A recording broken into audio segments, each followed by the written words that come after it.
Arch Advocate Podcast. Happy Monday to you all. We're going to be talking a little Roger Stone, getting into some heavy spiritual stuff. It's going to get deep. But first, happy Monday, good morning, or afternoon if that's when you're listening. Going to read you your daily devotional from a devotional book called Jesus Calling, written by Sarah Young, a longtime missionary, who wrote a devotional book in the first person as if it is Jesus talking to you. And he says, I am with you always. I spoke these words to my disciples after my resurrection. I continue to proclaim this promise to all who will listen. People respond to my continual presence in various ways. Most Christians accept this teaching as truth, but ignore it in their daily living. Some people are ill-taught, or they're wounded believers. Hold on a second, let me read that over again. Most Christians accept this teaching as truth, but ignore it in their daily living. Some ill-taught or wounded believers fear, and may even resent, my awareness of all they do, say, and think. A few people center their lives around this glorious promise and find themselves blessed beyond all expectation.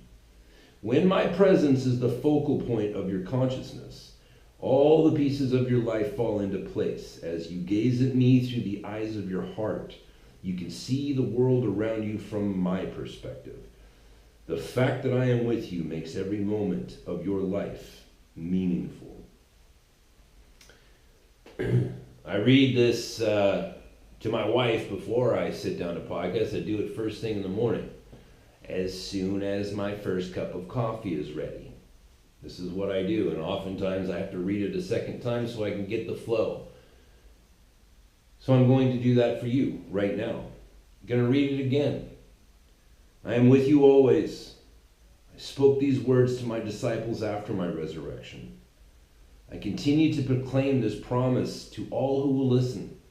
People respond to my continual presence in various ways. Most Christians accept this teaching as truth, but ignore it in their daily living. Some ill-taught or wounded believers fear and may even resent my awareness of all that they do, say, and think. Few people center their lives around this glorious promise and find themselves blessed beyond all expectations. When my presence is the focal point of your consciousness, all the pieces of your life fall into place. As you gaze at me through the eyes of your heart, you can see the world around you from my perspective. The fact that I am with you makes every moment of your life meaningful. It's very true. I made that point before, is that some people are bad teachers and other people are bad learners. You know, there's a lot of Christians that have just been taught poorly. And the dysfunction that comes out of that is what you see right now. You see preachers up there talking about, oh, God wants me to have a $30 million jet. It's bananas, bananas. Some preachers get, it's weird. Like you want to talk about craziness. You want to talk about the ability for people to believe nonsense, the capacity for people to believe nonsense. One thing you should look at is the Jim Jones cult that ended up in magic Kool-Aid. Right? Kool-Aid with, I believe it was cyanide in it, whatever, and all the people died. They all knew they were going to die. They did it willingly. There was the Heaven's Gate cult in San Diego, 20 years or so ago. No, it was longer than that. Remember the purple shoes people? And they all were, they were all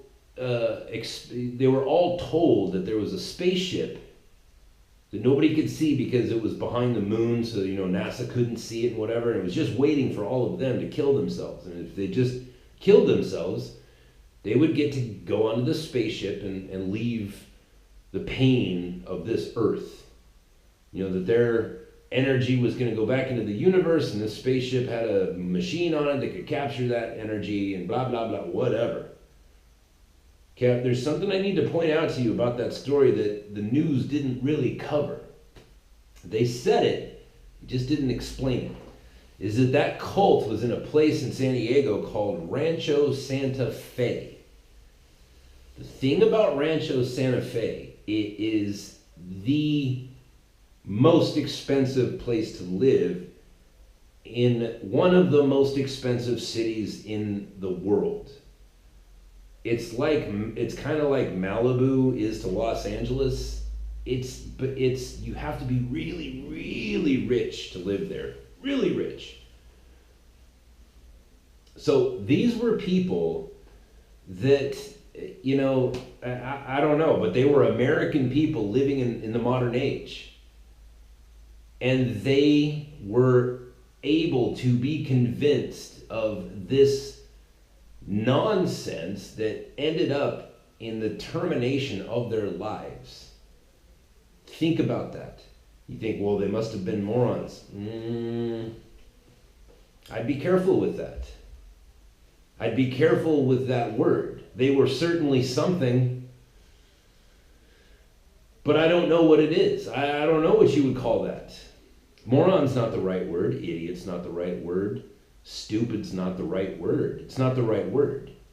You're talking about people who lived in our lifetime, in America, in San Diego. You know what I mean? And those people were susceptible to nonsense. That concept should frighten you to a certain degree. And also, give you hope that you can see it. Not frighten you in the sense that you could be susceptible to that, but like if you can see that and think like, wow, that's really, if it's possible for that to happen to them, then I need to be aware of what people are feeding me. You know what I mean? Because that's the one far end of the spectrum. You know what I mean? And there has to be a whole bunch of stuff in the middle, and then there's the other side of the spectrum where there's people who don't believe anything, no matter what. Yeah, the Earth is round. I don't believe it. Oh, there's billions of galaxies. Well, I don't believe it. Oh, there's this thing called DNA. There's a double helix. There's this whole thing. Oh, I don't believe it. You know what I mean? There's people who just don't believe anything. So that would be like the two ends of that spectrum. How much stuff is in the middle? How many things do we take into our mind on a daily basis through social media? There's Twitter, there's Facebook, there's Instagram, there's YouTube, and then you go home and there's cable TV, and there's Fox News, and MSNBC, and there's CNN, and you know what I mean? You're constantly being bombarded with information, most of which is lies. Right? Drink Coca-Cola. Yeah, why? Oh, it's refreshing. Really? It's refreshing. So you're telling me that if I go to the gym and I do my reps and then I do my 45 minutes of cardio and I'm sweating like a stuck pig, I'm sweating like a whore in church, that you're saying that I'm going to want to reach for ice cold Coca-Cola? No, I assure you that my body, my biological, my intuition, my instinct is going to say, no, what you need is water, and if you really want to be a little sissy, at the most, Gatorade. That sugary drink, Gatorade. At the most. Not going to be drinking I'm not going to be reaching for a refreshing Coca-Cola. It's a lie. You say, oh, Pete, sure, technically that's a lie, but is it really a big deal? No, I'm just saying, like, you're constantly bombarded by lies. You guys remember Shasta Cola? You know why Shasta doesn't do commercials? It's because they can never compete with the big boys. But it's, you know what I mean? You go buy Shasta and it's like they got raspberry flavor, they got peach, you know what I mean? Like, is one really better than the other? It's all just, you know, carbonated water and syrup. You know, drink Coke, it's refreshing. Another billboard says, oh, you know, come shop at Victoria's Secret, and then your wife is going to look like this 18-year-old, you know, whatever. It's like, dude, no, she's not. Your wife's going to look like your wife is going to look like, and you need to figure out how to always believe that that's the hottest thing ever. That's the truth. She's not the truth. That girl on the billboard, not the truth. Right? Coca-Cola, not the truth. And it gets deeper, and I could do a whole podcast on the significance of like advertising and the demonic nature of like how that whole thing has morphed. Now listen, I'm a big fan of the art of advertising, by the way. Big fan. My thing is like, if you can make me laugh, I will buy whatever, even if I don't need it. I will come and buy your product out of respect. If you can make me laugh in 30 seconds, dude, that takes some skill. You make me laugh, I'll come buy your product. If you go on TV and you try to sell me your leaf blower and rake set by showing me an 18-year-old girl wearing Daisy Dukes with her boobies flopping all around, it's like, dude, you cheated. Don't come at my most base instinct. Don't come out of the strongest driving force that I have in my life. That's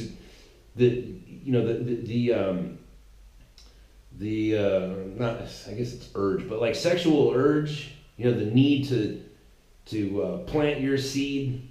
You know, it's literally stronger than your instinct to go to bed at night.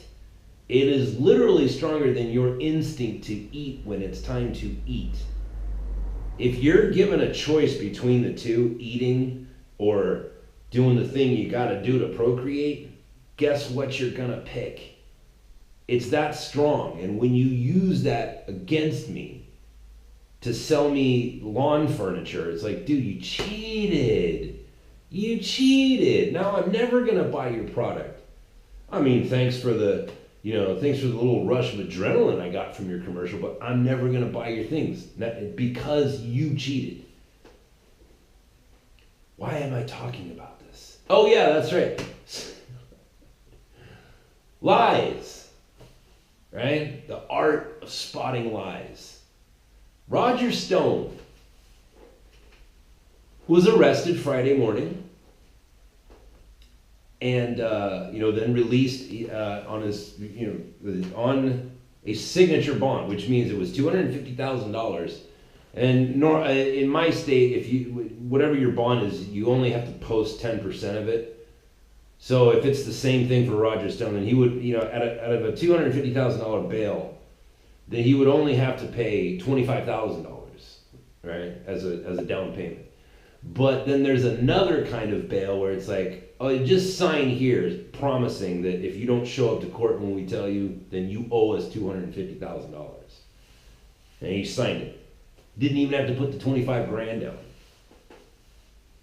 There's some things in here that are the lie, and there's some things in here that make it so that you can see the truth. All right? I don't know Roger Stone.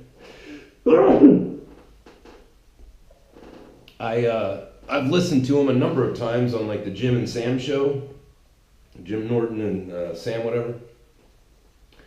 Seen him on InfoWars a few times, seen him on TV a few times. He seems like a bit of a showman, right? Nothing wrong with that, The guy's in his late 60s and he's got frosted hair, which to each his own, but that's a little kooky, in my opinion. But whatever. I mean, he seems like a I don't know. He seems like a guy who's enjoying the game of politics, right? But what we see here is that we see Bob Mueller, who is a United States Marine, by the way. He's one of us, one of me. And I've told you this before, there are bad Marines. There's one of them right now that's on the Joint Chiefs of Staff. He used to be my commanding officer. Lieutenant Colonel Bob Mueller, who is now Major General Bob Mueller. He's a bad bunny, if you're into Veggie Tales. He's a bad bunny. He's a bad guy, and I've got dirt on him that I will never share. Never would. And there's reasons why I won't, but I've got dirt on that guy that would end his career. Major General Bob Mueller, he's on the Joint Chiefs of Staff right now. He's probably in line to be the next Secretary of Defense, since James Mattis stepped down. He's a bad bunny. Bob Mueller, he's also a Marine. And he's a bad hombre. Bad. He's doing all kinds of things where he's just trampling on the Constitution. This is a man who swore to protect it. He is trampling it. He is an oath breaker. He's the kind of guy that has children and then leaves them to be raised by the wolves. It's I don't like to say stuff like this, but you can tell okay, here, instead of me talking crap, I'll just plant the seed, if you will, of thought in your mind. Look at that guy's face when you see pictures of him. Is that drinky face, or is that a guy who practices clean living? Takes his vitamin B every day, sits down and reads the Bible, and abstains from alcohol and riotous living. Look at that guy's face. You know what drinky face looks like. You think that guy's got a drinky face? Okay, well, that's Bob Mueller. That is a United States Marine who swore an oath to protect the Constitution of the United States against all enemies, foreign and domestic. And he's just pooping all over it. He puts out he uses the FBI, right? So not local PD, not the local sheriffs, not even the marshals in that case. Of course, I guess the marshals wouldn't be called, but he doesn't call the police in Roger Stone's neighborhood. Say, listen, this is Bob Mueller. I'm sure you've heard of me. We need Roger Stone. Why don't you go arrest him for us? Because we need to talk to him. We just want to make sure he doesn't try to duck out and jump on a plane. No, he didn't do that. No. What he did was he mobilized a federal law enforcement agency. Okay? Now, that's significant. I'm not going to break down why, the difference between a federal law, agency that has federal laws that they, have to adhere to, whatever. And if that's not dirty enough, because you have to understand, that's dirty, right? Think about it like this. So you park your car in a 20-minute zone, right? Little meter maid comes by with that funny little 3-wheel car of theirs, and they mark your tire with chalk. And they do that so they can remind themselves, oh, okay, I came through here, 20 minutes ago, blah, blah, blah, right? Now think about this. It is that meter maid's job to write you a ticket, okay? Now if you return to your car after 25 minutes or half an hour, and instead of seeing the meter maid being accompanied by the tow truck that just arrived, instead of seeing that, the FBI came through. Okay? If that were the case, laws have been broken. It's not a matter of that's pretty excessive. I guess the FBI has the right. No, they don't.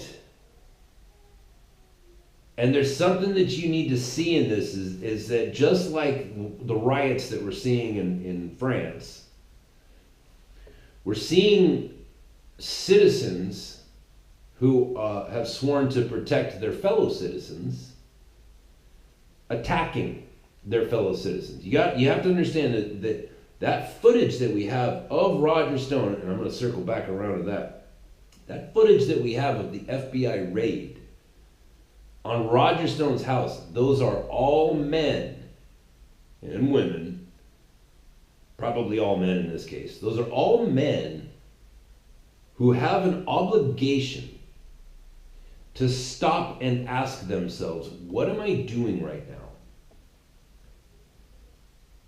We're having a morning briefing, right? It's midnight, and they're about to raid Roger Stone's house at 4 o'clock in the morning. So in 4 more hours, we're going to be suited up. We're going to have our Kevlar vests on. We're going to have our rifles and our pistols. We're going to have our blast gear. You go back and you look at that footage. There's a whole sequence of events that happens before an assault like that. There's meetings. Everybody who's going to be a part of that raid was sitting in a classroom back at headquarters being briefed. And somebody was saying to them, listen, you need to wear your vests in case this man starts detonating bombs. And you need to wear your vests in case this man decides that he's going to go down in a blaze of glory. We need to capture this guy. That's why there's so many of us. And we're going to execute this plan at whatever time that actually happened. I think it was like 4 or 5 o'clock in the morning. I don't remember. But we're going to do this at the break of dawn. We're going to do this before the sun comes up so that we can catch our enemy unawares. That's the whole point of doing that. And the perpetrator's name, or perpetrator, picked up my car for perpetrate like I was talking. Name that tune. The perpetrator is this evil man. They showed a picture of him. Roger Stone. You mean to tell me that every single person, including the person giving the class, giving the debriefing on what was about to go down, none of those people had ever heard of Roger Stone? In this day and age, in this climate, it is then as somebody who has sworn that oath before, and if it wasn't that oath, it was something similar to whatever oath that the FBI has to swear. Those people have sworn the same way that you swore to your wife and husband, or husband. It's an oath. It's not breakable. You never escape it. When you swear that oath, you're always a Marine, or a soldier, or a seaman, or an airman, or an agent, or a whatever. You know what I mean? FBI guy, CIA guy. When you swear that oath, it's an oath. It's not broken by termination of employment. You're swearing an oath to your nation. And in that moment, nobody raised their hand and said, whoa, wait a minute, hold on. We're talking about Roger Stone here, a guy who's old, a guy who's in love with the idea of his face being on television. He's a showman. You mean to tell me, like, if we just go up and, I mean, did anybody think to call him and just say, hey, listen, you need to come turn yourself in? And then just put one guy on him? And if that guy is following him and all of a sudden Roger Stone gets off of the highway there and turns into Fort Lauderdale and starts pointing towards the airport, like that guy could just pick up the phone and be like, hey, he's making a break for it. We got to pick him up at the airport. You're saying you don't have FBI guys at the airport? You think that guy's a flight risk? Nobody stood up. And furthermore, this is where it gets awesome. CNN was there. Nobody else, no other news organization was there. And there's only one way they could have known. There's only one way that they could have known, and that's if the FBI told them. So now we have that funny word, collusion. Gotta get you Russian collusion. They should do another Deuce Bigalow male gigolo. Now, how much are you charging for a Russian collusion nowadays? Right? You have the FBI who works for you, who is paid by you, the taxpayer. They are your employees the same way as a Marine. Like when I was active duty, I was employed by you. These are people who are subject to you. These people called CNN and said, we need you here because not only are we going to arrest this guy to try to intimidate him, we're going to blast it. We want to make sure that there's plenty for people who are with us, who hate Donald Trump as much as we do. We want to make sure that those people are well pleased, because they're going to get they're going to be, when they see this on their television and on their social media, they're going to put on a dress, they're going to put on their grandmother's dress and start rubbing peanut butter all over their chest. They're going to name that movie. Come on, dude, it was Seven. Brad Pitt, Morgan Freeman, you remember. Rubbing peanut butter, ooh. We need to make sure this is what's awesome about the lies. And understanding there's a place where, like, the lie, you start seeing how weak the powers of darkness truly are. Bob Mueller has an unbelievable amount of power. And he's using Gestapo tactics. Now, there's a lot of people out there that are going to be like, oh, Roger Stone's going to go to prison. But somewhere in the back of their mind, they know none of this adds up. Why didn't you just call his lawyer? Tell him to turn himself in if you wanted to talk to him so bad and press charges on him. Oh, he's a flight risk. That guy? You think that guy's going to run away to a place where you can't find him? And if you really think that, you why don't you just take an FBI limo down there and say, hey, listen, we want to talk to you. We don't want to, we got a guy waiting outside your house. He's an FBI agent. Would you just go outside, get in the car with him? You're under arrest. But, whatever. Come on up. You had to take a platoon of armed and shielded men to raid that man's house. Now we can see the truth, that this is about spectacle. Bob Mueller, this is the beautiful thing about this lie, is that it's so easy to spot if you can just see it. Now, you could get fearful. Oh God, Bob Mueller, this Marine, this United States Marine, he is the head special counsel guy. He was an FBI agent for all these years, and he was the special prosecutor all these years, and he was this and he was that, and whatever. Like, surely he's a good guy. Surely he loves his country, right? And then you see him doing things like this. It's 2 years later. It's been 2 years when he said, Donald Trump, we believe that Donald Trump is colluding with the Russians. It's like, oh, that sounds horrible. Okay, why do you think that? Well, we don't know because we don't have any evidence. But what we're going to do is we're going to go get that evidence. It's like, whoa, hold on. What did you just say? Oh, I said we don't have any actual reasons to believe that. We just need enough time. If we can just investigate long enough, we are certain we're going to find something.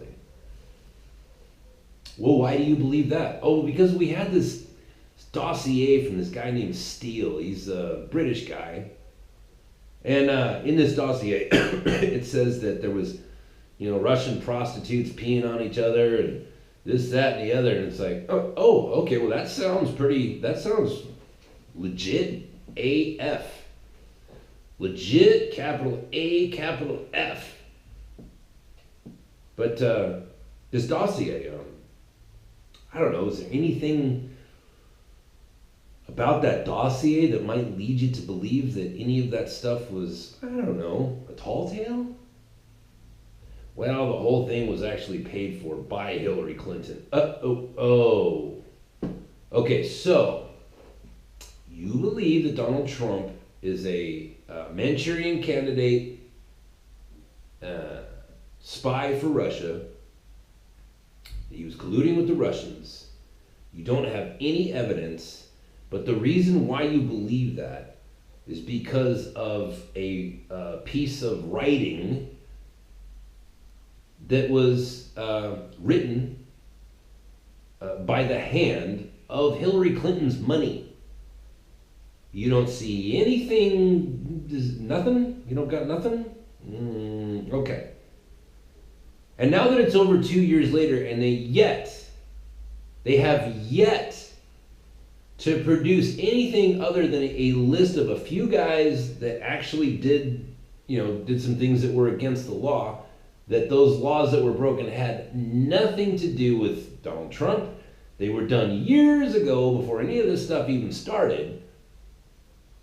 And you're nailing people for lying to the FBI when in fact we're starting to see that by lie you mean they forgot something and they said something that was incorrect, and then they came back. Like there's this other guy, I can't remember his name off the top of my head, that he's being prosecuted by Bob Mueller right now for saying one thing that when the guy said it, he said this thing, and then he said, well, hold on, here's the thing, is that there's actually a little bit more to that, and it's, like he corrected himself, which is, how many times do we do that all day? It's like, well, I said that, but I can see how you heard it that way, but what I really meant was blah, blah, blah. We do that all the time. This guy did that in front of the FBI, and so Bob Mueller's like, well, we're going to prosecute you and send you to prison for the rest of your life. It's like, well, clearly you're drunk on your own power, and you're a drunk. And we can't have drunk Marines running around raiding the homes and calling CNN and saying, get this, man, you're going to have some beautiful footage today. Go to Roger Stone's house because we're about to raid him.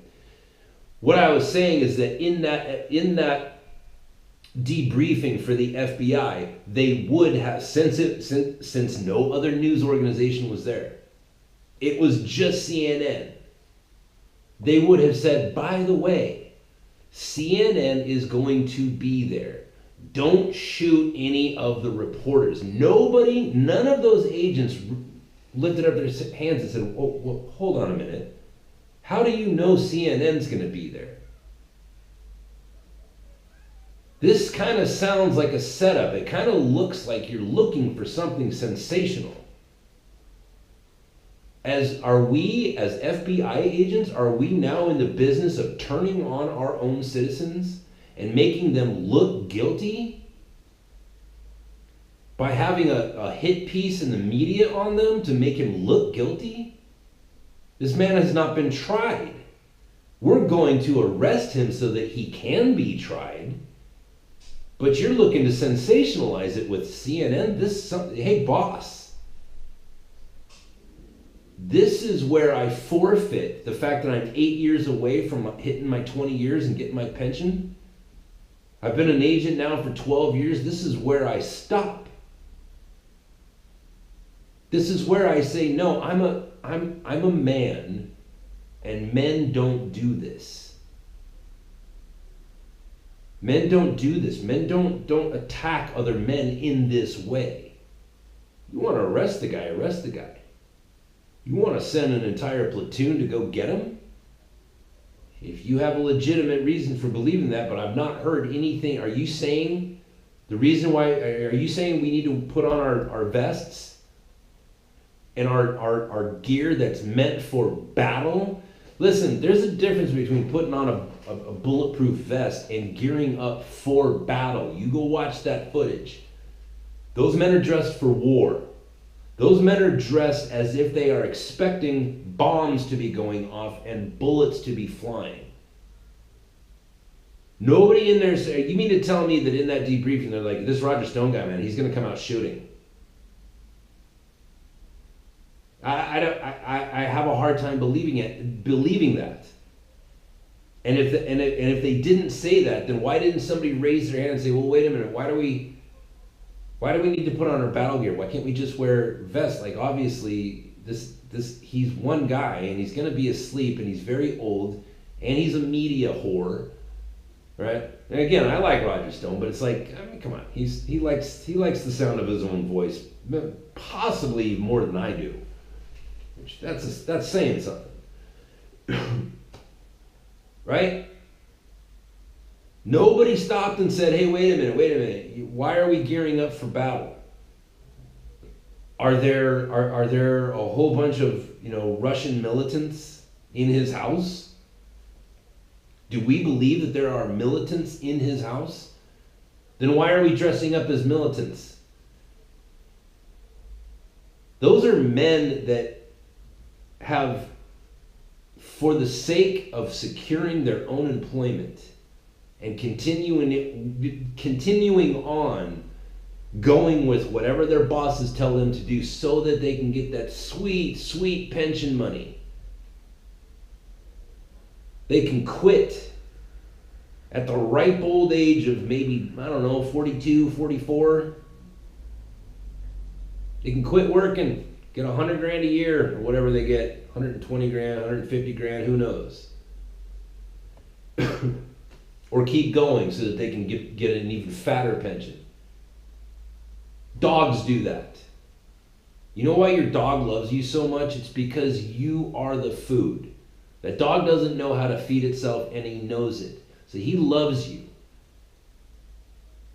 because you keep feeding him. You know that? Like this is the beast. This is when men turn into beasts. And they say, I'm not going to stop. I'm not going to ask any questions. I'm going to shit on, pardon my language, I'm sorry.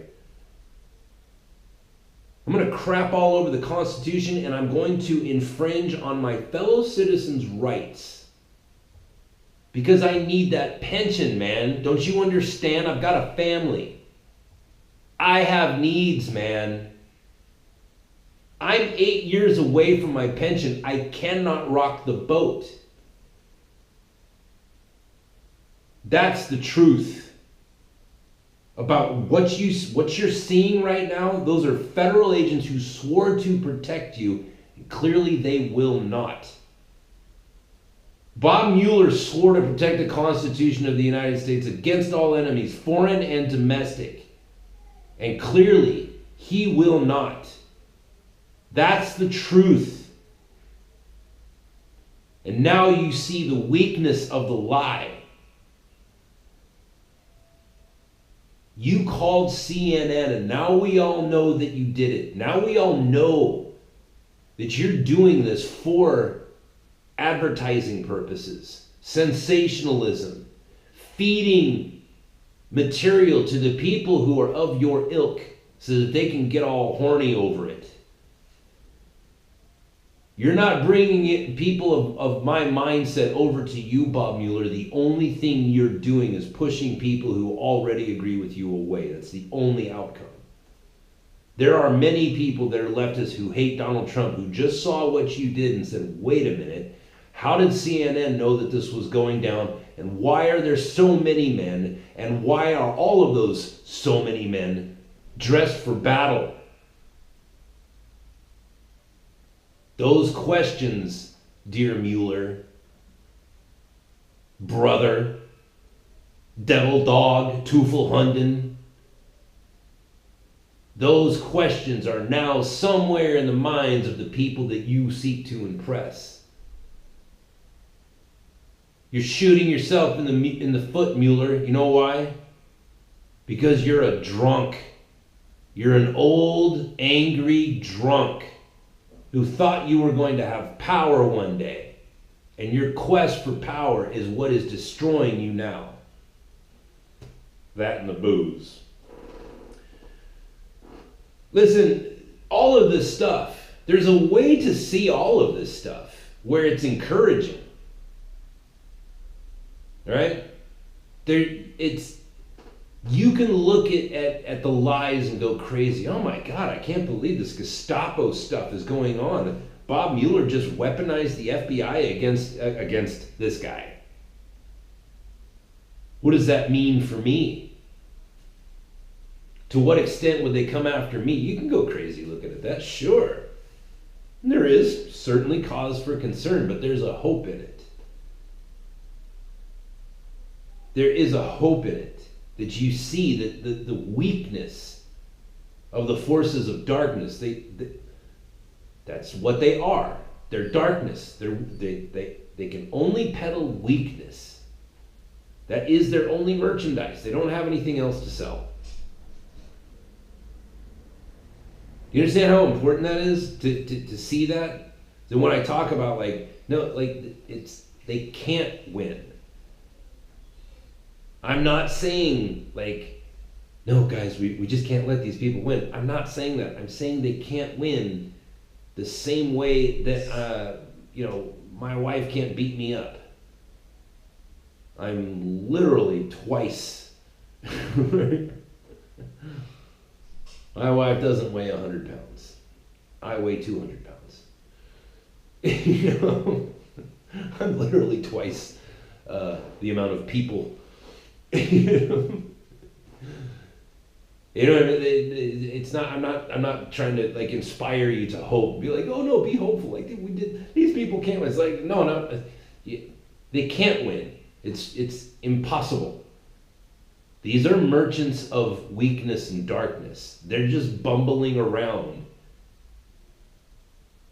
And the thing is the light, man. For some it's blinding. And for others, it's illuminating. But either way, it's the light always wins. There's a whole nation of cracked out soy boy leftists right now. People like you see in the Fleckus Talks videos, which are hilarious, by the way. All those people, all those bedwetting, just useless people type leftists, where you just look at it and it's how are you still alive? It's you seem so dumb that I can't imagine you preparing meals for yourself. You're so lazy and stupid. Your thought process is just lazy. It's all emotional. I can't even imagine that you bathe regularly and feed yourself food. You know what I mean? I just don't understand how you continue to maintain your pulse. You're so stupid. Those people, I've said this before. It's just like when you drive, when you're driving down the road. And I say this because I have a friend that said, "Well, I'm not good at math," and it's no, yes, you are. You just don't use it. But everybody is good at calculus and trigonometry and all that other stuff. It's just because it's in your brain. It works automatically. You have any idea how just off the charts crazy math you have to do in your head on a moment-by-moment basis to drive a car on a highway? It's crazy. It's a crazy, and it's all done subconsciously. You don't even think about it. Your brain is constantly crunching the numbers and the variables and what about that car over there and those people in the oncoming lane and all that other stuff. It's crazy math, and you do it all the time. You do it constantly. Some people do it better than others, but it's just like IQ. Some people's are higher than others. Some people literally have a lower IQ than the world's smartest monkey, but everybody has an IQ. Everybody does that math to some degree or another. Everybody in America who heard that news that is on the left and they go to bed at night dreaming, the special kind of dreams They go to bed dreaming those dreams about Donald Trump getting, impeached or getting killed or being in a plane crash or whatever. Those people, the crazy lunatic left people, somewhere in their mind right now, those factors are being crunched. Somewhere, even though if it never even bubbles up to their conscious mind, somewhere in their mind, the solution to the problem is Mueller is lying, and he called CNN to make sure that this was sensationalized. And it is therefore that evidence that makes all of this BS. That you're just doing this because you think that guy is going to say something against Donald Trump. That's the hope. That's the hope. You know what I mean? That's where the belief and the surety comes in. It's like, no, the light always wins. The light always wins. There is no such thing as darkness. There is only absence of light. Because when that light is no longer absent, there's no such thing as darkness. There's just light. Funny stuff, isn't it? Hey, if you want to support the Arch Advocate podcast, you can go to PayPal.me/ArchAdvocate, PayPal.me/ArchAdvocate, and throw a couple tippies in the tippy jar. Help me out, people. Takes money to make money, champ. By the way, that's I'm quoting Peter Griffin whenever I say that. Remember that episode when the father-in-law, Mr. Peter Schmidt, lost his company and had to move into Peter's house, and he says, well, I spent $10,000 on unicycle lessons, and it turns out there's not very much money in unicycling. And he goes, but you gotta spend money to make money, champ. Moving on. I laughed so hard when I heard that. I just thought that was hilarious. That's the thing. Hey, if you want to put a tip in the tip jar, it's paypal.me/ArchAdvocate. Living the truth. See the truth. When you see the lie, and you start going crazy from it, see the truth. Find the hope in it. Know that they cannot win. It never has worked that way. It never will. They can't win. Know that. Be secure in that. Praise Jesus. That's it for today. I will talk to you guys tomorrow. Until then.